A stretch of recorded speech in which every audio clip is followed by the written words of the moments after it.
Hello friends, तो कैसे हैं आप लोग। आज मैं आपको एक नई मूवी के बारे में बताने वाला हूं जिसका नाम है मिनी का फ्रेंड। मूवी की स्टार्टिंग में मिनी एक स्पीच दे रही होती है। अगले दिन का बर्थडे भी होता है। मिनी अपनी मॉम से बहुत चिढ़ती है, पर उसकी मॉम मिनी की बर्थडे पार्टी ऑर्गेनाइज करती है। पर मिनी अपनी मॉम से बदला लेने के लिए और उसे एम्बेरस करने के लिए बर्थडे केक में से नंगी बाहर निकल जाती है। अगले दिन में मिनी और उसकी मॉम कुछ बात करते हैं। मिनी बताती है कि उसकी मॉम 12 घंटे के लिए किसी और से मरवाने के लिए गई है और 5 साल पहले ही वो मार्टिन से मिली थी। मिनी का सौतेला बाप। मार्टिन एक पब्लिक रिलेशन कंपनी चलाता है। मार्टिन मिनी से कुछ देर बात करता है और वहाँ से चला जाता है। मिनी अपनी लाइफ में नई नई चीजें ट्राई करती रहती है और उसे सब मजा आता है। तभी मिनी एक स्कॉट सर्विस ज्वाइन करती है और अपने फर्स्ट फ्रेंड से मरवाने के लिए जाती है। और तभी उसे पता लगता है कि उसका पहला फ्रेंड तो सौतेला बाप है। मिनी देख के डर जाती है, पर वो लाइट्स ऑफ कर देती है और अपने सौतेले बाप के साथ गपगप करने लगती है। वो बाहर जा ही रही होती है कि तभी उसका बाप उसकी कार की चाबी वहाँ लेके आता है। तभी वो मिनी को देख के डर जाता है। तभी मिनी को देख के उसके बाप की फट जाती है। फिर मिनी का बाप उसको खाना खिलाता है और घर छोड़ देता है। अगले सीन में हम मिनी को कॉलेज में देखते हैं। वो अपनी फ्रेंड केला के साथ होती है। तभी एक लड़का केला को परेशान करने लगता है। मिनी उस लड़के का पैंट उतारती है और वहाँ से भगा देती है। उसके बाद हम देखते हैं कि शाम को उसका सौतेला बाप मिनी की मॉम के सोने के बाद मिनी के कमरे में आता है और उससे बात करता है कि हमारे बीच में जो कुछ भी गपागप कार्यक्रम हुआ है मैं उसके बारे में भूल नहीं पा रहा हूँ। तभी मिनी अपने सौतेले बाप को पूछती है, क्या तुम अब भी मेरे बाप बनना चाहते हो। फिर उसी दिन से मिनी और उसके सौतेले बाप का चक्कर चलने लगता है। अगले दिन हम देखते हैं कि मिनी अपने बेड पर अगले सीन में हम देखते हैं कि मिनी अपने बेड पर अपनी चुसवा रही होती और इसका आनंद ले रही होती कि तभी उसकी मॉम आ जाती है और वो सोचती है कि ये मिनी का बॉयफ्रेंड होगा, पर दरअसल यहाँ पर डॉटर और फादर का बैंग बैंग चल रहा था। उसकी मॉम बोलती है कि ये सब फिनिश करो और अपने बॉयफ्रेंड को बैक डोर से बाहर निकालो। तभी हमें पता लगता है कि वहाँ पर उसका फादर होता है, सौतेला बाप होता है। अगले सीन में हम देखते हैं मिनी और मार्टिन के चक्कर को 2 महीने हो चुके हैं। अब मार्टिन मिनी को चाहने लग गया है। साला अजीब ठरकी, पहले माँ चाहिए थी अब बेटी चाहिए। मार्टिन मिनी को बोलता है कि मैं तुम्हारी मॉम को डिवोर्स देना चाहता हूँ, पर मिनी बोलती कि नहीं, हम उसे पागल बना देंगे और मेंटल हॉस्पिटल भेज देंगे। मार्टिन ही मान जाता है क्योंकि अगर वो मिनी की मॉम को डिवोर्स देगा तो उसे अपनी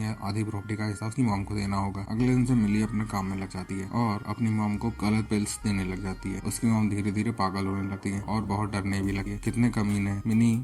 फिर तभी एक पार्टी में मिनी की मॉम का झगड़ा हो जाता है और सभी ये सोचने लगते हैं कि मिनी की मॉम पागल हो गई है। उसी दिन मार्टिन और मिली की मॉम को मारने की कोशिश करते हैं और मिली की मॉम को बहुत ज्यादा डरा देते हैं। मिली अपने आप को कमरे में बंद कर लेती है। फिर एक रात मिली और मार्टिन बाहर घर से वापस आते हैं और दोनों मिली की मॉम को मरने का सोचते हैं। दोनों उसे कार में बैठालते हैं और कार का इंजन ऑन कर देते हैं और उसकी मॉम की दम घुटने से मौत हो जाती है। मिनी अपनी मॉम के मरते ही ड्रामा शुरू कर देती है। तभी एक पुलिस ऑफिसर आता है और मिनी की मॉम की डेथ की इन्वेस्टिगेशन करने लगता है। मिनी बोलती है कि मेरी मॉम ने अपने आप को खुद से ही मारा है, बट मार्टिन बोलता है कि ये सब अपना काम ही कर रहे हैं। अगले सीन में हम देखते हैं कि मिनी और उसका सौतेला बाप मार्टिन एक होटल में वीकेंड के लिए जाते हैं। तभी वहाँ उसका पड़ोसी माइक आ जाता है। माइक को देख के मार्टिन की वहीं फट जाती है, बट मिली इस मैटर को संभाल लेती है और माइक भी मिली और उसके सौतेले बाप की क्लोजनेस को देख के शॉक हो जाता है। अब माइक बार बार उनको देखता है और घूरने लगता है। यह देख के बाप बेटी की फट जाती है। तभी माइक बोलता है कि उसे सब पता है। तभी मार्टिन की फट जाती। मार्टिन मिली को बताता है कि मुझे लगता है कि माइक को सब कुछ पता लग गया कि हमने ही तुम्हारी मॉम को मारा है। तभी वो वीकेंड से वापस आ जाते हैं और कुछ दिन बीतने के बाद पुलिस वाला उनसे पूछताछ करने के लिए आता है। तभी मार्टिन बोलता है कि मैं और मिली बिना मेरे वकील के कुछ नहीं बोलेंगे। तभी मिली और मार्टिन का झगड़ा हो जाता है और मिली बाहर चली जाती है और एक अजनबी के साथ रात भर पलंग तोड़ती है। और यहाँ मार्टिन को एक फोटोग्राफ रिसीव होती है। उस फोटोग्राफ में मिली और मार्टिन की क्लोजनेस साफ दिख रही होती है। तभी मार्टिन पता करने जाता है कि ये फोटोज उसे किसने भेजी थी। तभी उसे पता लगता है कि ये फोटोज उसे माइक के एड्रेस से डिलीवर हुई है। तभी घर पर मार्टिन और मिली मिलते हैं। तभी मार्टिन मिली को बताता है कि उसे एक फोटोग्राफ रिसीव हुई है जिसमें हम दोनों बहुत क्लोज दिख रहे हैं और ये फोटो से माइक ने भेजी है। और मिली भी उससे बताती है कि वह किसी एक अजनबी से मिली थी और उसके साथ रात भर पलंग तोड़ा है। मार्टिन और मिली में फिर से ही झगड़ा हो जाता है। तभी मिली माइक से मिलने के लिए जाती है और उससे कुछ देर बात करती है और वापस घर आ जाती है। और फिर अगले दिन में हम देखते हैं कि पुलिस वाले वापस इन्वेस्टिगेशन करने के लिए उनके घर आया हुआ होता है और वह मिली से पूछता है कि तुमने कॉलेज में से कुछ पिल्स चुराई हुई, इसके बारे में कुछ बताओ। तभी मिली बोलती है कि मुझे मेरी मदर ने ही ये पिल्स चुराने को बोली। तभी मार्टिन की और फट जाती है और वो सोचता है कि पुलिस वाले का शक यकीन बदल रहा है। तभी वो गुस्से में आता है और माइक के घर चला जाता है और उससे लड़ने लगता है। तभी थोड़ी देर में वहाँ पुलिस वाले जाते हैं और वो मार्टिन को वहाँ से उठा के पुलिस स्टेशन लेके चले थे। पुलिस वाले मिली की माँ का कातिल मार्टिन को ही मान लेते हैं और उसे जेल में डाल देते हैं। कुछ देर बीतने के बाद मिली मार्टिन से मिलने आती है और उसे बताती है कि ये सब उसी का प्लान था। तुम्हें जो फोटो रिसीव हुई थी माइक के घर से वही मैंने तुम्हें भेजी थी। तभी मार्टिन की वहीं से टक जाती है। वो उसको मारने के लिए होता है और मूवी यहीं पे खत्म हो जाती है। अगर आपको वीडियो पसंद आई हो तो लाइक, कमेंट और चैनल को सब्सक्राइब कीजिएगा। Thank you.